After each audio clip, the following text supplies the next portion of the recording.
Hey Tribe, Sally here. Hope you're having an amazing and fascinating day. I know I am. Okay, so today I want to talk about refrigerators. And I've got a few things I want to talk about with respect to refrigerators, including what my current situation is, because it was really bad for quite a while. A couple of things have happened. Well, first of all, I was having trouble with my fridge back when I was in New Mexico because it got so bloody hot. It was over 100 degrees there and my fridge just couldn't keep up. In fact, I called an RV tech, couldn't get anybody to come out and look at it in any reasonable proximity of time. And ultimately, what happened was when I was able to move away from that location where my refrigerator side was no longer in direct sunlight for much of the day, getting the heat of the sun, and when the temperatures dropped, my refrigerator recovered and everything was fine again. That was an uncomfortable situation, but it wasn't dangerous really in any way, shape, or form. It didn't get all that warm. I think the warmest that it got was up to about 50 degrees, which is not ideal, but it's not horrible. I know we're used to having our refrigerators in the 30s. But think about this. Um, I didn't have any uncooked meat in the refrigerator, and I wasn't too concerned about the fact that stuff was warmer than is ideal for a period of time. Really, all it means is that stuff was not going to last as long because it wasn't getting full refrigeration. It would just go bad faster. So, not a big deal. And so, I think what happened was, as hot as it was, because it was, it was well over 100 degrees. It was 108 degrees at one point when I was in the RV park, and it was approaching 100 degrees even while I was boondocking, which is pretty unpleasant, quite frankly. And I think it was just so hot the refrigerator couldn't keep up. So I was being really careful about trying to stay parked. So, when I parked, so that the refrigerator side was in shade. And I finally gave up and I called an RV tech. And the RV tech came and met me, and we're going to see what we did and how we're doing at the end of the video. But I want to talk a little bit about why this kind of thing can happen. So RV refrigerators are that work on propane and electric are absorption type refrigerators, and they work on an ammonia flowing through the coils at the back of the refrigerator. A couple of things in the rigs that I've had. Um, the last rig I had, Isaac, which was a Coachman Prism, the refrigerator was not installed properly. I read the installation instructions and looked at the diagrams and the measurements and all the stuff that they give about how much clearance there's supposed to be behind the back of the fridge and the outside wall of the RV and all the other stuff that goes into it. It's actually a pretty complicated installation. And on my Coachman Prism, it was done wrong. There was way too much of an air gap, which you would think would be good, but it's not because it allows all the heat to build up between the back of the refrigerator and the inside wall of the RV. So that one was installed completely wrong. This one, as you'll see when Jairus, my RV tech, shows up, did have a baffle installed, which my other one did not, but it was still allowing the air to accumulate behind the refrigerator, not push it all the way out the upper vent. And that's what the real issue is. You've got to be able to get the air flowing out. If the hot air accumulates behind the refrigerator, it can't cool. I mean, that's really what it comes down to. It's got to be able to get the hot air pushed out. And so that's always a problem. So what's the solution? Well, the solution really is chasing 70 degrees. That's the real solution. And I wonder, one of the things that I wonder about is all the people that have changed out their conventional absorption type refrigerators and just put in a standard 120-volt electric refrigerator, like you go buy at Home Depot or whatever. How do they do in extremes of heat? Do they keep up okay, or do they start to lose their cool as well? And, how does that work long term? Well, speaking of long term, one of the things that's really important for an absorption fridge is to make sure that you keep it level. And a lot of people aren't aware of that, but one of the issues surrounding the whole leveling issue is that it's cumulative. It's not going to fail necessarily if you park off level for a couple of hours, but if you park off level, and by off level I mean like more than 3 degrees, which to me is too uncomfortable to be in for any length of time anyway. My rule for me for comfort, I'm no more than a degree off level in both side to side or front to back. But for the refrigerator, it can actually tolerate up to about 3 degrees from everything I've read. I can't, so that makes it pretty easy. But for example, when I was going to visit the Dalton Gang hideout, and I parked on the street at a fairly severe angle, which was probably about 4, 5, 6 degrees, something in that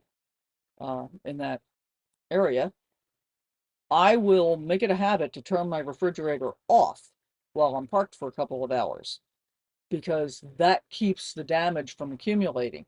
And what happens is it accumulates. If you park for a couple of hours, yeah, you're going to do a little bit of damage to your refrigerator, probably not enough to kill it. But if you do that over a period of time, each time you do it, it contributes to the potential for failure. So be careful about that. Try to park level as much as possible, even when you're just like going to an attraction or whatever.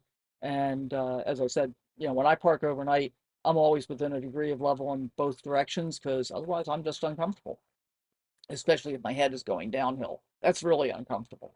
All right, we're going to roll the intro and get right into what Jairus discovers about the condition of my RV refrigerator, what we're going to do about it. And this is a 2-day project, because he came the first day and looked at it where I was in a Harvest Host location, and then we met at an outlet mall the next day so that he could actually do the work, because he needed to figure out what needed to be done exactly, get materials and all that kind of stuff.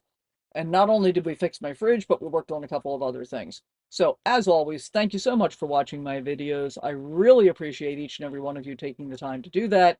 And I hope you find something helpful here that might help you understand better how RV refrigerators work and how to avoid the problems that I've had, so that you can not have those in the future. All right, here we go.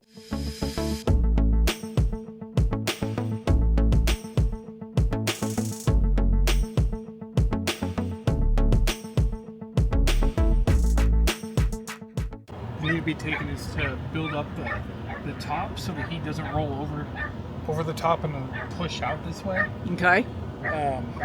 So is that like adding another baffle, or? Yeah, a version of the baffle, kind of angling the heat so it comes out instead of rolls up in. That would be the first step to take, because right now your heat is going up and then going in, because you have nothing stopping it right here. And I'm sure fans would probably help. Fans would help.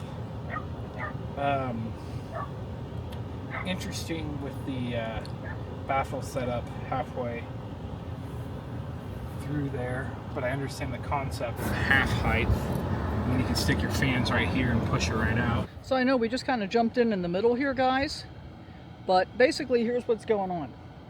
It's hot, and my refrigerator has been struggling and kind of failing over the past few days, to the point where it actually got up to 70 degrees inside. Now, a couple of different things happened. One of them was that my gas faulted, and I didn't realize it, and so my refrigerator was not on for an entire night, probably over 12 hours, maybe more, probably more like 16. And that was weird. I couldn't get it to not fault, and so I ended up just having to let's switch it back to electric. And then I think it was finally yesterday I was able to get it switched over to gas again, and it wasn't faulting, but it also didn't seem to be cooling. Well, once again overnight, I got up this morning and it was up to, or down to, about 55 degrees, but it's bloody hot. It's 100 degrees outside, and as you can see, I've got my refrigerator side in the shade, which helps. But what Jairus is saying is that I really don't have enough of the air getting pushed out from the top side of this refrigerator. So he's suggesting a modification to the baffle system, and then adding some fans, which should take care of that problem. So that'll be pretty awesome. And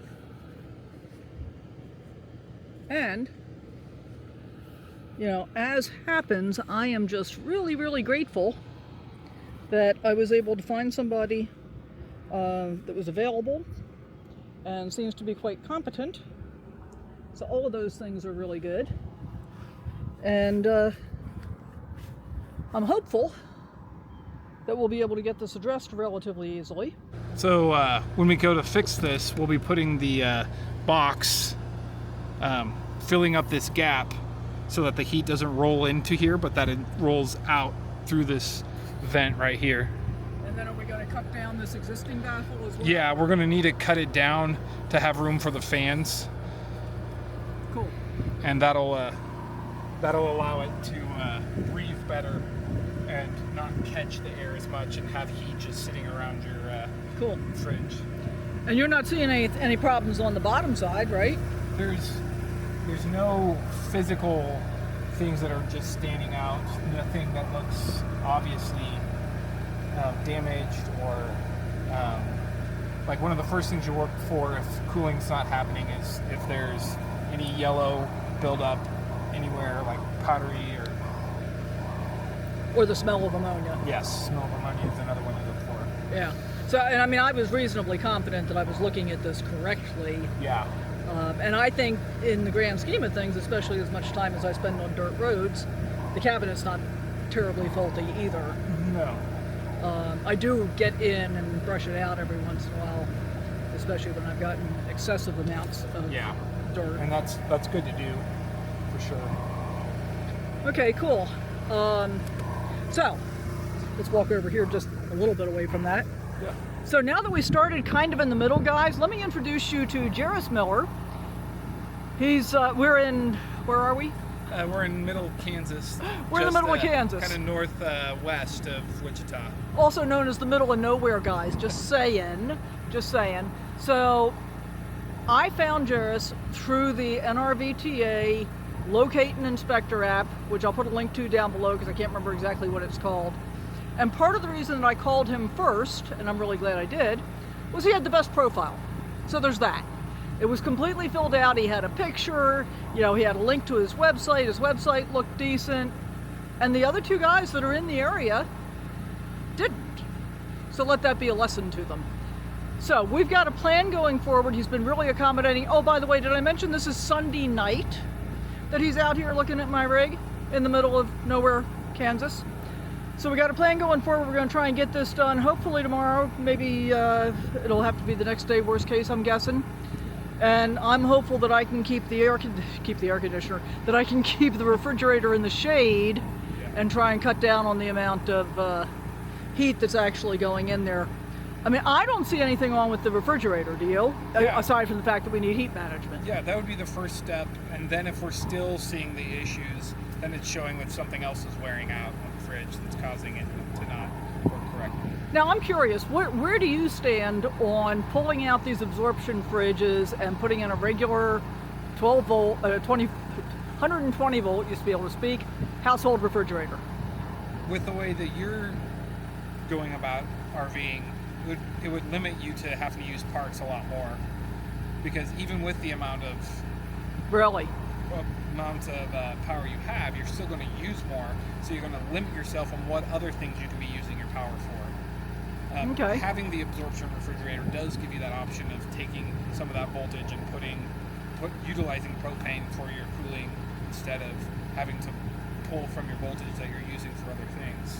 Well, and as we just saw now, running the AC off of the solar and actually the problem was with my Multiplus inverter, running long enough in high temperatures this afternoon that my inverter actually faulted out. Not a great thing, so that might be a good reason not to do it. Yeah. Something to think about, guys.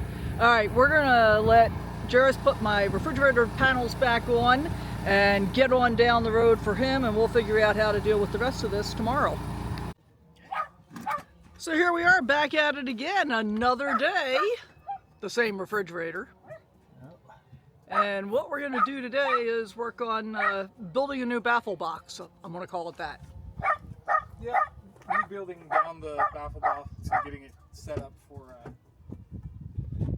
fans to go in. So that'll be cool. I don't really think there's going to be a whole lot to show you in process so much, but we'll definitely show you what the finished product looks like. And this is what the upper rear of a Norcold fridge looks like, just in case you were wondering. I'm actually surprised to see that there's any kind of baffle arrangement in here at all, because I've heard of so many, including my last one where there was nothing, and that just meant that there was too much space and it wasn't possible to get the cooling as expected. The fans are going to go right in this area, and so what I did is I put a little cap here to help move the air out instead of allowing it to go up in over the fridge. And so then I put some tape, some aluminum metal tape around the edge to help keep any of the heat from rising up through that, and to allow it to push out through this opening here. And so when we put the fans in, they're going to go on the inside of this lip? Yeah, they're going to go right here, okay, so that they will push the air out through the opening. And then does the wiring drop down to come down to here? Yeah. Or? Cool. Yep. All right, so looks like we got a better seal for sure in terms of being able to direct where the air is going to go. So hopefully this should help even temporarily while I'm waiting for the fans to come in. Inside here is a hot line that you can attach into. You'll want to do your hot in, and that's the one you'll want to attach to for your fan. Okay, cool. The next little project here is resecuring the propane exhaust. I don't know if we can actually see it or not. There's a hanger back in there that just broke. So it's probably not great to have it flopping around. See if we can get that one taken care of. So this repair is the result of my stupidly backing into the stone shelter at Story Lake. So what happened was I hit the shelter with the awning arm, and it put on enough pressure that it actually ripped these two. They were originally like metal screws, ripped them loose so that there was a gap between the bracket and the side of the coach. So Jairus has installed carriage bolts with nuts on the inside, and that should solve that problem. So yay for that. We are, however, having the shade shift, and the back of the coach in the bedroom is getting really hot. It's up to 96 degrees in there. There's enough of a breeze though, so it's not super terrible. I am hopeful that my fridge woes are over, but I have a much better handle on what causes the issues and how to avoid them now.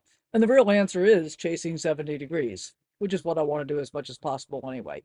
So at this moment, my fridge is back down to 30-ish degrees, actually. I probably need to change my temperature setting again. And it took a few days to get there. You know, I had to get out of the ridiculously hot heat. So 96 degrees when Jairus was finishing off the work, that was at about 2 o'clock in the afternoon, maybe. It gets hotter, right? The later it gets in the day, the hotter it gets. And so the result was that it took a few more days before I got out of that horrendous heat, and then a few more days after that even for the fridge to actually be able to catch up. And so what I observed was I had food that did not last as long as it otherwise would have. A couple of interesting examples. I had 2 different kinds of cheese that I had a partial piece of cheese, which was really good. It was Hatch Green Chili cheddar cheese, I think. And I had that just in a little Ziploc bag that I cut off from a bigger piece. The bigger piece I had vacuum sealed with my vacuum sealer, and that piece was fine. Now that was a pretty soft cheese actually, so it's not a big surprise that that would have failed in that way. I had a piece of brie, same thing. It's a soft cheese. It got moldy, so I got rid of those. But I had smoked Gouda, and same thing. I had a big piece that was vacuum sealed, and a small piece that was just in a plastic bag that I cut off of one piece of cheese. And both pieces of the Gouda were absolutely fine. So what else did I lose? Really nothing. I had some pre-cooked chicken sausage. Yeah, so it was already cooked. I wasn't too concerned about it. That's fine. I'm not worried about that. Lettuce got brown a little bit faster than it normally does, but again, it's fine. So no big deal. So stay out of ridiculous heat. Keep the refrigerator side shaded to the greatest extent possible. Find a good mobile RV tech when you need one. And now the final solution, I still need to install the fans. Needed to order those from Amazon because Jairus couldn't find any locally where we were at that point to be able to get those installed before I moved on out of that region because I really wanted to get out of the heat. It was horrible. So once again, thank you so much for watching. Hope you got something out of the video. Leave me a comment down below. Let me know what you found most surprising about this or what you might have done differently under the circumstances or whatever else you want to comment about. Thanks so much. We'll see you next time.